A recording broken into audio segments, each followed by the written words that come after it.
Man, you don't really see South Carolina players getting waived from WNBA rosters, so they is definitely cleaning house, man. This thing is it's definitely going down, man.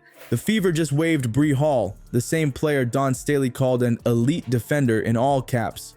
That's like calling a Prius a Ferrari and expecting nobody to notice when it can't break 80 on the highway. Today, we're putting Staley on trial for the crime of player hype inflation. The evidence? A growing pile of cut South Carolina players who aren't living up to the college hype. Twitter is the jury, I'm your prosecutor, and this might be the most entertaining sports trial since Deflategate. Before we move on, I'd like to ask you a small favor. If you appreciate this content, please take a second to like this video and subscribe to the channel. Over 98% of you watch the videos without subscribing. It costs you nothing, but it makes a huge difference to us. So, did you click the subscribe button? Great.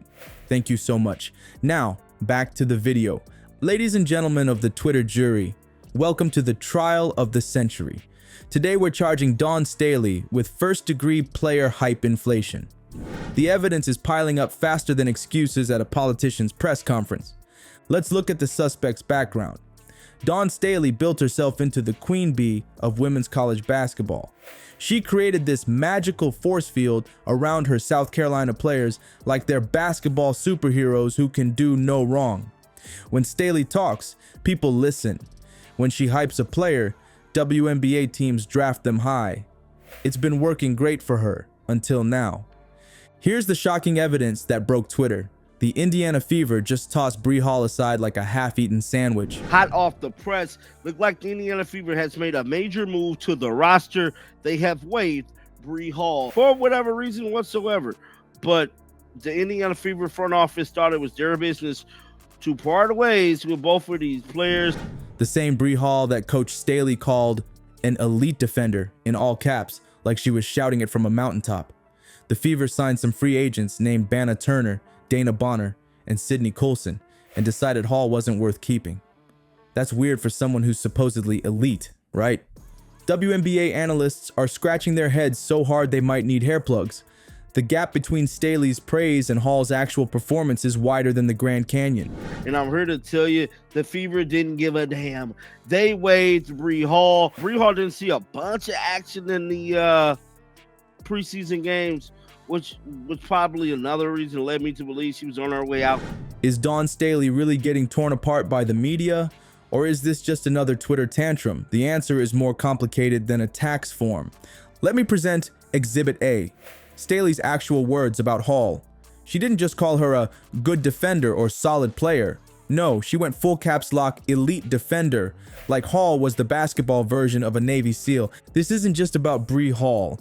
There's a pattern forming like connect the dots.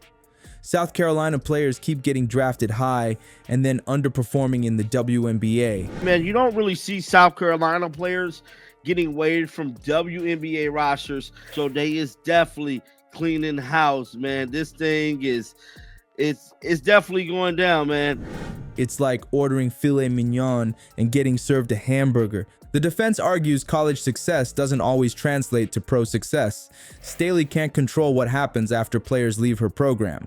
That's fair. But here's the real issue.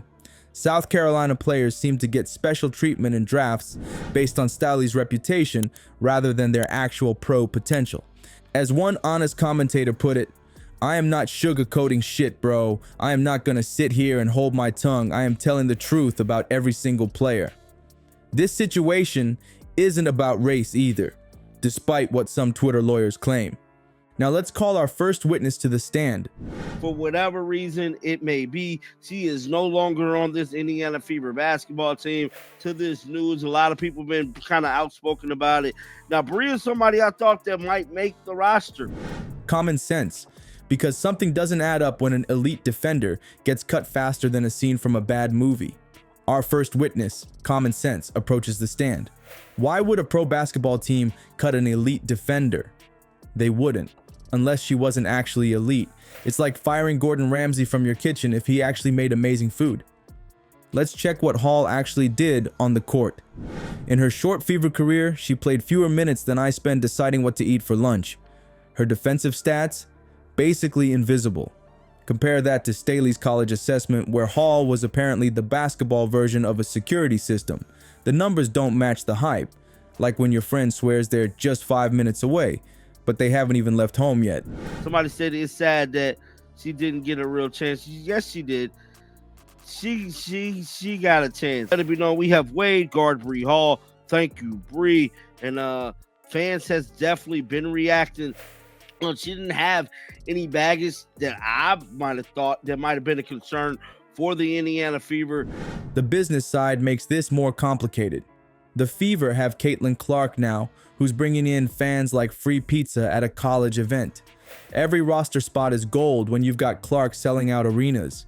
The team needed to sign free agents like Banna Turner, Dana Bonner, and Sydney Colson. Hall just didn't make the cut. Our prosecution theory is simple. Hall was cut because she wasn't good enough. College reputation and coach endorsements don't pay the bills in pro basketball.